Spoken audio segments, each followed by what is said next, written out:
Welcome to another episode of Only Time Can Tell. I'm your host, Ken. And before we begin, don't forget to hit the share, like, and subscribe button so that way you'll get notification when we post new videos. Remember, Only Time Can Tell, we basically want to celebrate ordinary people doing extraordinary things, which brings you my next guest, Jessie Sapp. Jessie Sapp, thank you for joining us, man. Thank you for having me. I appreciate you. Appreciate you. So for the people watching or whatever, why don't you give them an idea on who Jessie Sapp is? Now, I know my producer was telling me that you used to play ball, you was a ball player or whatever. I guess my thing is, how did you know to pursue that? Like, what was it about basketball that, you was like, this is my thing? I didn't know. It was just something that we all did. Like, we all grew up in the neighborhood, so I didn't know. I was just doing stuff that the normal kid would be doing. So when it came down to it, it was hardships. We all go through hardships, street stuff, hardships. I always saw the hardships. But I had to make a decision, and my mom, she really wanted me to be on that. So I wanted to do something for her. Now, was you good? Because I grew up playing basketball too, and I quickly learned that, all right, you know what? Maybe I need to focus elsewhere because I don't have that skill. I just took the steps. I remember being at the end of the bench, not even getting in the games. I remember, getting in the games only to play defense on the best player. Right. They think he was going to embarrass me, but it didn't happen. Or I remember the grind. Like, I didn't care at the moment. I wasn't thinking that was the grind, but I went through the punches and bruises until I got to a point where I just felt like nobody, and it wasn't like I was working on game, nothing. I just felt like I started to get a little better from just continuously playing, not from actually working out. So what age are we talking about that you started playing basketball? Basketball? Yeah. Like, seriously? Well, no, like from... Nah, you play. Everybody plays. Like, when you grow up in the neighborhood, you play basketball, you play football, you play baseball, you play everything. So I can't specifically say, I decided to play basketball at 5 and out. I mean, that comes with it. When you go to gym class, they play. So I can't say, I started playing at 4 or 5 years old. When I started to take it serious, it was almost too late. I was like 16. 16, so you talking about a junior in high school? Yeah, like a sophomore, junior high school. Okay. I didn't take it serious. I mean, we played, again, tournaments, block stuff, we played around, but seriously? Not until later on. Okay, all right. So you just started taking it serious at 16. So then, did you want to go into college? Yeah, so I never tell a story, but I'll tell it. So, like I said, I never played high school basketball in New York. Okay. So, it was just, I wanted to be in the streets. I wanted to run around. I really didn't focus on it. So, I would still play in the summer times, though. So in the summer, there's always tournaments and stuff. So, I actually got a chance to play in a tournament called Pro Style in the Bronx. And we played against some of the best talent in the city. We was the underdogs because we was a block team. So played against Riverside, played against Georgetown. And I vividly remember getting cut from those teams. So when we played them, it was like a chip. Like I wanted to, you know what I mean? So after we played Riverside, we lost to both of them. But I killed both of them. And the Gauchos coach wanted me to play over there. So that's how I got on the Gauchos. Like, get out of here, brother. So I got on the Gauchos from there because Keith and Kevin Smith, they twins. They wanted me to play on their team. Right. Okay. But I still wasn't playing high school basketball, so I got into a little altercation. It caused me to get locked up. And then my mom was just like, "You can't. Like, I don't want you to be here." Like, and I was just like, "Nah, I'm not going." So, long story short, my coach from the Gauchos got a job at Howard as an assistant. Right. Coach Julius Allen. He got a job, and he was recruiting a kid from a school down there. And he was like, "Yo, what do you need?" He was like, "I need a point guard." Coach Trevor Brown down in Maryland. He's like, "I need a point guard." And then that's how that transaction happened to where I ended up going down there to visit the school. And based off of who you knew? Off of my coach from Gauchos. Like, he didn't know me from a hole in the wall, but he believed in me. So when he started to believe, he started to try to put me in the best situations. And, I went down in Maryland and I went to prep school down there. I met some cool dudes down there.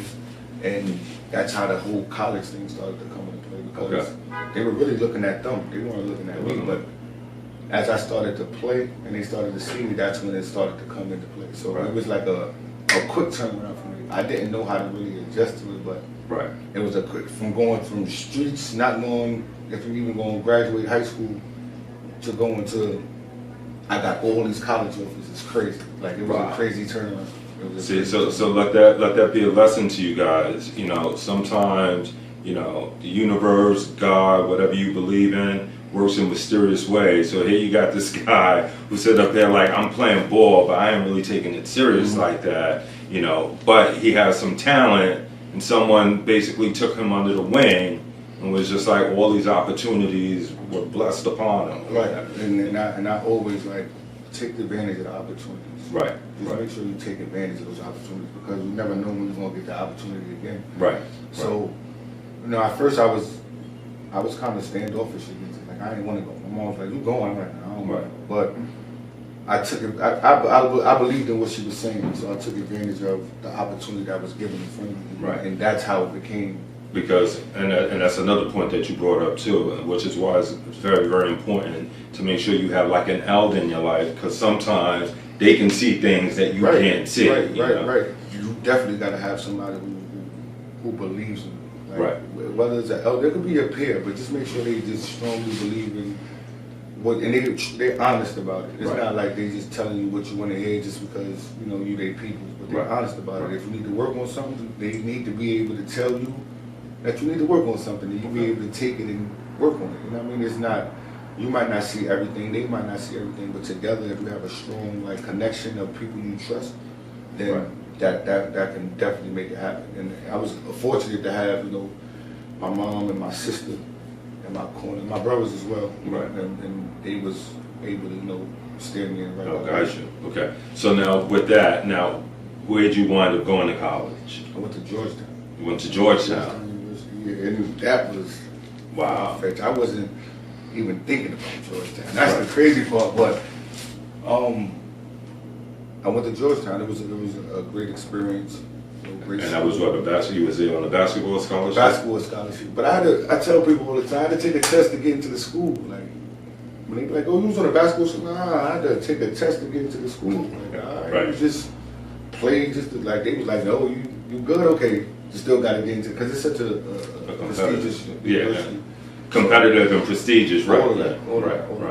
Yeah. Some of the NBA greats came out of Georgetown. Yes. Mutombo, Patrick Ewing, Mourning, Iverson. Yeah. Oh man, Mike Sweetie, Junkyard Dog, Della Harrington. This is a million people, man. This is a million people. So how did it feel to be around? You know? No, it's oh my God, it's mind blowing, because you know we come from New York, so the first thing we know as basketball is New York Knicks. So when you see Pat, it's just like, this is crazy, right? You know, and then you know you meet Iverson. He comes to once every blue moon, but then you see everybody else, Alonzo Mourning, Dikembe. You know, even the guy Victor Page. Victor Page was such a nice basketball player that nobody ever talks about. You know, as far as Georgetown goes, but he was so good. He was so good. Then you see a lot of people who've done stuff in Georgetown that don't really get the recognition, but they've done so much at that period of time at Georgetown that it just be like, it's just, you know the name. Right. If you're a Georgetown person, you know the name, and once you get around that culture, it just makes you want to win. Okay. So now, how was playing basketball on the college level different than high school level? High school level. It's grown men over there, man. It's grown men over there. You know what? I tell the kids there, like I tell them, I'm just like, I like college basketball more than any of them, right? Because I feel like it's the highest level of basketball, because the competition is always at an all-time high. Right. So when our competition at an all-time high, all the time, it's just like you're gonna get these games. That's why March Madness is so because it's kids just passionate, almost playing for their livelihood, right? For not only just the national championship, but they only have 60 slots in the NBA that's coming up, right? So they're all trying to put in their best performance, to be a part of these 60 slots, right? You know what I mean? So you're gonna get the best basketball you can possibly get, and on any level, besides probably like the NBA Finals, but you're going to get the best basketball you can possibly get, so I would definitely take college over everything. Right, yeah, I've heard a lot of basketball fans say they prefer college basketball Yes. over the pros because, you know, you figure with the pros or whatever, you know, especially once these guys get the contracts, these big contracts, it's like they go on cruise control sometimes, man. Now they can chill out. They don't have to play every game. They can sit Right, out for yeah. games. So it's tough. It's Right. But college, you don't have that option. There's no games off. Like if you can literally be on top of the world in college and miss 2 games, and then the next person is took over your spot. Right. Right. I mean, unless you one of them. But it's hard. It's hard because it's all about another person's opinion or how it's a fit for this team. So it's hard. But college level is just everybody just going all out. So when you got on the team and you did your practice and whatever, did you get to play in any games? Oh yeah, I started. You started? I was the starting point guard. Hey, oh my gosh. My freshman year. Mind you, he didn't take this seriously, yo. Imagine if he took this seriously. I started. And that's what I tell people. It's just like, it's mind-boggling, man. I'm just forever grateful to even have those opportunities. But I'm never cocky. I got you. I see that. I'm the most humblest person in the world. But they started when they was 4, 5, 6 years old. I started at 16, 17, and I lapped a million of them. So it's never about the start. It's about what you want to put into whenever you start to make sure it works out for you. Did you have any memorable games, any games that you could think of where it was like, man, I was in the zone. I still can't believe it. We played Villanova in the Garden Big East tournament. Oh wow. I want to say 2008. And so coming from East Harlem, now you back home at the Garden. Right. So 07 we won the Big East tournament. We won the Big East tournament in 07. So we played Pittsburgh. And it's crazy because the kid who was in my backcourt on the Gauchos is the point guard at Pittsburgh. So the coaches is like, the Gaucho coaches is just like, they're there. They're just happy to see, our guys are playing against each other. So we beat them in 07, but in 08, they beat us in the championship. But so we got a 1-1 against each other. Shout out to LeVance Fields. That's my guy. That's my brother. But 2008 Villanova game. It was just like, it was one of those games where I just felt like if I kept shooting, I wasn't going to miss ever. Like, I was in such a zone because I felt like I had something to prove. Because it was always, we just lost Jeff Green to the draft. They want to know if we could do it without Jeff. Roy wasn't playing too well. They want to know if we could do it without Roy. And it was just something that I felt like I had to step up and take advantage of the opportunities I was given. You was able to do that. Wow. Everything was always focused on them. Roy, Jeff. DeJuan Summers coming. Now it's DeJuan. Man. So it's always focused on the forwards so me and John got to figure out everything else, how to make it work for them and for us. Point guard stuff is cool, but for that particular day, it was just like, we got none of them. And I still think we're going to lose. We're going to show you how real this team really is. So I feel like me and John really took upon ourselves to carry the team. And it worked out. It worked out. That's one of the best overall games I've had. Overall game. And you felt like the coaching staff was definitely there to help support you?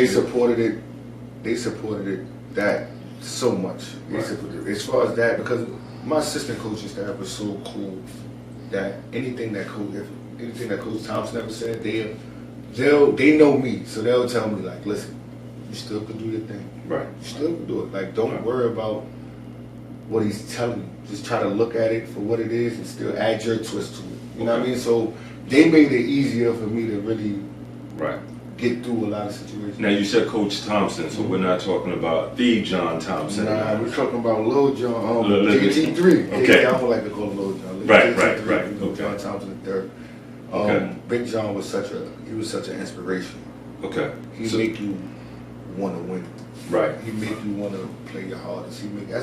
Not even just as a basketball player, but as a black man, coming up and he tells you like the truth. There'll be times when I would feel like, I can't do this no more. And your mother, she went through everything she went through. And you think you just can't take time off, man. And she went through everything she went through, and you got an opportunity like this, and he makes sure Right. that he gives you the juice to become. Yeah, that you don't lose focus. You don't lose. No matter how this goes, Right. right? This Right. And this is why he always told us that basketball is life. Like when they say ball is life, in his mind, this is life. Right. It teaches you the most life lessons. Right. Basketball teaches you. It's a lesson in everything that goes on in basketball. And so, did you play the whole 4 years? All 4 years. All 4 I years. played all 4 years. Graduated. Did you? All right, that's what's up, man. Good for you. Congratulations on that, man. Yeah, I'm one of those. Congratulations. I tell everybody, like, man, don't judge me off of nothing. I'm not saying you judge me. I'm just saying I'm a college grad. If any room that we go into, I can talk to anyone. Right. It's like at any level. Like I can talk to the people who don't really understand. I can talk to the people who have the most knowledge in the world. See, but you know what? I'm gonna correct you on that, because you know what? You didn't have to do that. You know what I'm saying? You could have easily went another route. Absolutely. So, you know, the fact that, you know, you got this wonderful opportunity, you went to, you know, play basketball, which is a dream. Mm-hmm. You know, so you can do it, guys. He can do it, you can do it. Absolutely. Which is a dream. And you actually finished it from, like, a pretty prestigious institution. Yo, and hats off to you. That's part of the reason why I chose it. Like, right. Everybody, I knew that. Well, I didn't know, but I had an idea that I felt that I didn't put enough time into basketball, right, to see where I really, to know it can go. Okay. So if I was still questioning that, I had to put myself in the best position that even if they giving me a free education, I got to take the best education. Right. That's going to make me right. most valuable when I leave from playing basketball. Exactly. You know what I mean? So, exactly. And I'm not taking anything from all the other schools that recruited me, but I had to think long term. Right. I had to think long term, and I my sister, my mom, they really so like, what you gonna do if right. them joints don't go? Like if your leg stop, or if your ankle go, like what you gonna do? So you really have to take that into consideration. Right. When you picking the school as well, because you don't want to just be at the school just to get the. Then it's like after you can't do nothing for them, there's nothing that you get out of it. You know what I mean? All right. So I hear your point. Mm-hmm. All right. So the producer said he brought to my attention. I think in the 4th year, mm-hmm. You wasn't getting played that much. Right. So that's just crazy because I never really spoke on that, and that's another thing. Yeah, it kind of, I want to say like November, December, we got into, it was just a disagreement, okay. Me and the coach. And I kind of went into this mode to where it was just like, I ain't going to say nothing. If you don't have nothing nice to say, don't say it at all, right? So I went into this mode to where we was in practice. It was like I was in the practice, but I wasn't vocal. I was the senior. I'm the vocal leader, but I wasn't vocal. Right. It was just, I was more so leading by example and just chilling after we go through what we go through instead of being the vocal leader that the team needs. So I felt like they were doing something funny. Years later, apologies all over, but that's neither here nor there. But they felt like they wanted to go with who they wanted to go with in another direction. And it again, like Big John said, it's life lessons. Everything ain't gonna go the way you want it to go. So you got an option. You can either fold and say I don't want to do this, or you just finish it out, right, and see how it ends up. And I chose to finish it out. And what it taught me how to be a better leader, everything ain't going your way. Right. And you got brothers that's going to war. You don't leave them out. You know what I mean? So it had to take your pride out the way and go more so for team than for person, right? And when you at that point in your career, when it's like your senior year, all or nothing, you got to be a different type of person to just be like, it's not about me, it's about us. Right. And I feel like I did it the right way. I feel like I'll live and die with my decision, but I don't think that they'll be able to live and die with their decision. And it played out how it played out. I still, you know what I mean, there's love with me for everybody. I don't look back at it and regret it. I take every chance, every opportunity. I'm grateful for it. So whatever happened, happened. But it was just weird. It was weird that was that point in my career. I just came off career year the year before, Right. and to go into my senior year, and then Yeah, I play with it like that. Like it's like I'm in, then I'm out, then I'm in, then I'm out, then it's back in, and then it's like we rolling again, but it's too late. So Right. it's like, you know what I mean? But it's a lesson learned, man. I take it for what it was. I was blessed to have the career that I had there. Right.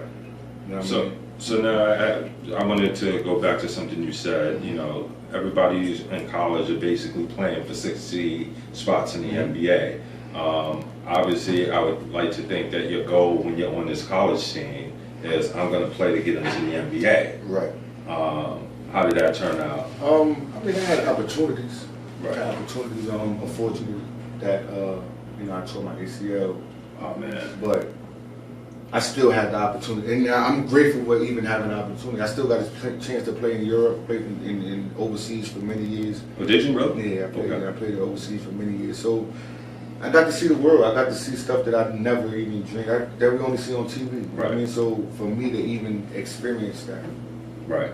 so I'm coming from where we come from. Like Right. we come from.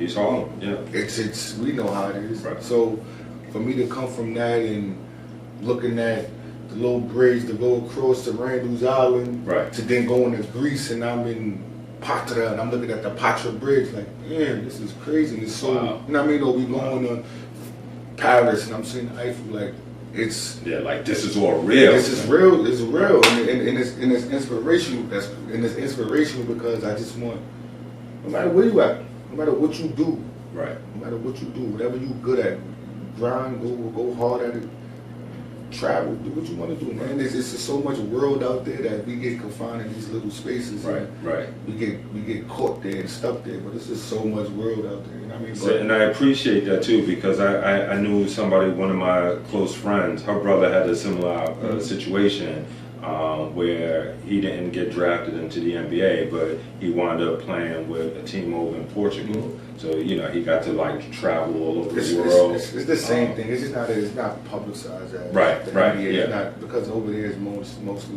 soccer. It's Right. soccer. Yeah, right, Sports exactly. soccer. So they don't get the big notoriety at the NBA, but it's similar. It's Right. You get the love from the fans. You get the it might not be the millions and millions of dollars, but you get to live a comfortable life. Right. Real Doing what you love to do. And then you get to just travel the world. You could get a break. You might have a week break. Let me just go to whatever. Right. Let me go to Right. Israel for the weekend. Like people have those kind of, and to have that even be at your reach, Right. it's just a blessing in its own. Now, as a kid from East Harlem, you know, now being overseas or whatever, were there any obstacles that you had to overcome or endure, or was it kind of similar to being at home, or?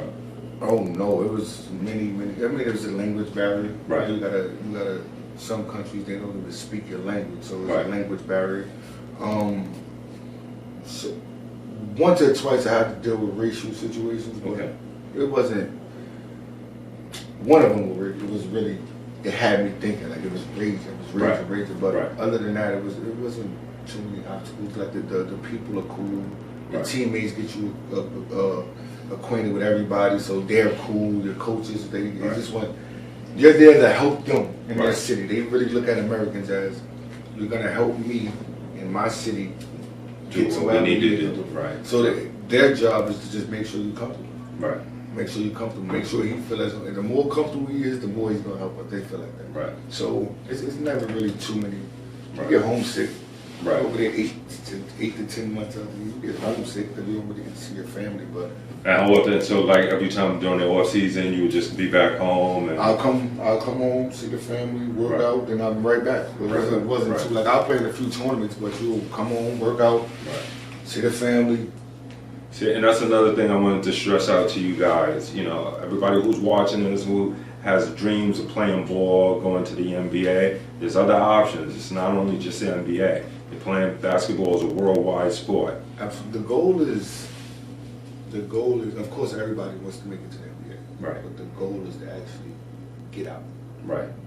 If you feel that your situation is not what you want your situation to be, your goal, your ultimate goal, is to get out. Like to make sure your family have a crib and you create generational wealth for your family. Right. Right. So that's the American dream. Everybody wants to go to the NBA. Right. Yes, Right. no, I get it, but the NBA is not always going to be the answer. Right. People have success in Europe. People have success in China.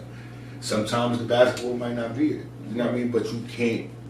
And this is why I say in all you do, everything that you do, not just basketball, not just sports, in all you do, your main goal should be to get out of your situation that you're in. Right.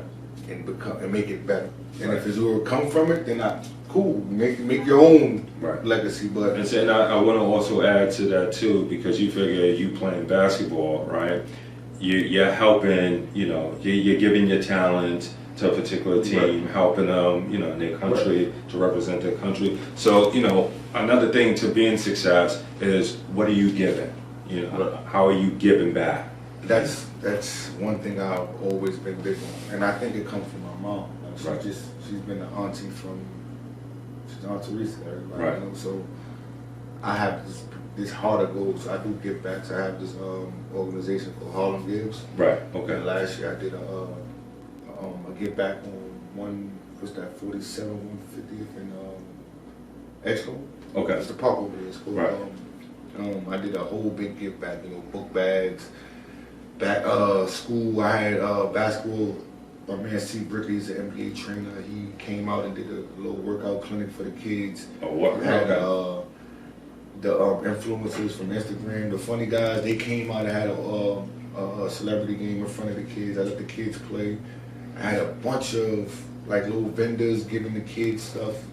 Then I had a show, an actual live show where up and coming artists from the city performed, and then had a few special guests pull up, rap, and do their songs that the kids just love. Yeah, So it was just one day full of fun. I bet you those kids will never forget that, man. And I plan on making it happen, more and more. So that was last year was the first annual we did it. Okay. I'm getting calls about other cities that want me to do it with their cities now, Right. but I just want to give. That's cool, man. That's dope, man. And to piggyback up what we was talking about earlier, I'm trying to start this this organization to where you can focus on what's after basketball, what's after sports, or whatever you're doing while you're still doing this. I'm going to create a program to where if you want to work on Wall Street, I can create. While you born at University of Maryland, but you might want to go into stocks and stuff. Right. So if I can get you internship at Wall Street, even while you're going through the process of playing basketball, I feel like by the time you're finished with college, you'll know either I'm going to the NBA or Right. I have this option over here. So I want to create that platform for different people, like not just basketball, but I want to create the connections with different people, Right. to try to That's focus cool, on man. plan B even while you on plan A. Right. You know what I mean? It's Right. because again, anything can happen. I just go through, I have to go through my experiences, but I have a lot of people DMing me and go, bro, I don't know what's next after this. Right. You're Okay. grown men, you played 10 years of Right. Europe. You played 10 years of Right. I don't know what's next. What do I do? Right. You know what I mean? So, and even with me, I didn't know what was next. I just happened to find my niche. I happened to be, good at helping people. So I decided to help people. So then I got into, my friend is a rapper, so I just be around him, and I just got into helping people with that. So I become a manager. So, it just goes hand in hand with me. Okay. So, All right. Now, how long did you play over in Europe? I played, 7 seasons. 7 seasons? Okay. All right, cool. One question I forgot to ask. Now, you're playing ball over in Europe, so I would imagine you kind of like celebrity status. Did you reach? It's weird because I'm such a humble person that Right. I don't really look at it that way, but it gets crazy. So you got like girls throwing panties at you, and you're like, "What is this? Is this for me?" Baby. Like those situations, it'd be like, this is not really happening to me. Like, what's up with this? Right. Sometimes you don't even know where the panties come from. So it's not like it's not how you actually think it. Sometimes like, oh nah, I'm gonna just get over it. Sometimes you might come home, we might be in your door now. Like, you're like, what the fuck? You just throw them away because you don't try to smell them. Don't do none of that. Just throw them. It reminds me of that movie Enter the Dragon. Oh, with Jim Kelly, where he's like, "I'll take you, yes. you, and anyone else I forgot. I'm sorry. I'm tired." It gets crazy, but nah, it's hard though. You know what it is in Europe though? A lot of the males don't like. Right. Yeah. You know what I mean? The black community, like they don't like black. They think the worst, but it's crazy because they love our music. They love the core of hip hop. They love the Tupacs, the 50s, like the rap, underground rap. But they love it to the death though, and the females love it.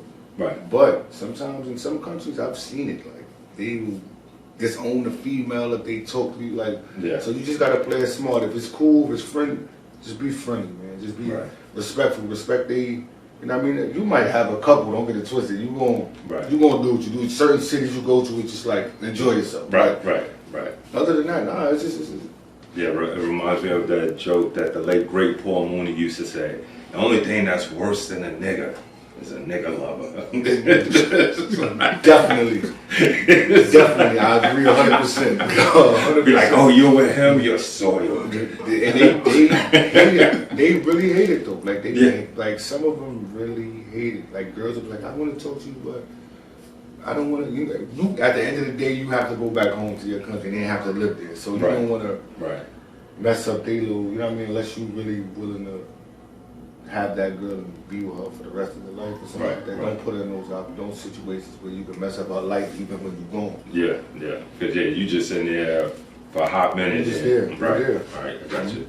So we have mentioned briefly, like one of the keys to success is basically how you giving back or whatever. Are you coaching or mentoring? Yes, I run a middle school program, basketball.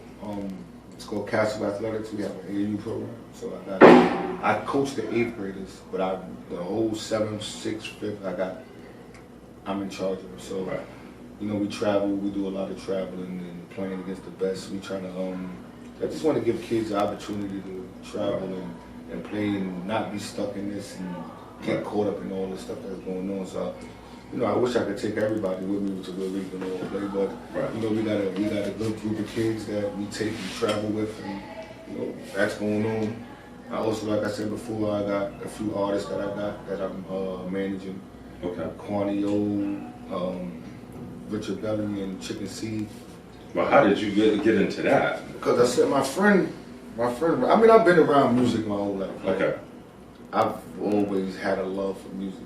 You know what I mean? So it's really never nothing for me to just listen and be like. I go into a different zone in music. Like basketball and music is hand in hand to me. Like I think every basketball player wanted to be a rapper. Every rapper wanted to be a basketball player. It goes hand in hand. But I get into a different zone of music. Like, so I'm real critical with it. I'm real So you're telling artists in a minute, that's you got to go back to the drawing board. Yes, if it's not, if I feel like it won't reach no audience, I'm like, nah, you got it. Because sometimes you got to let the artists be artistic. You got to let them. You got to. It might be people that really loves that, like that. Really, whatever they got going on, we might not like. It might not be our taste of music, and this is why you got to be so open-minded because music can take you anywhere.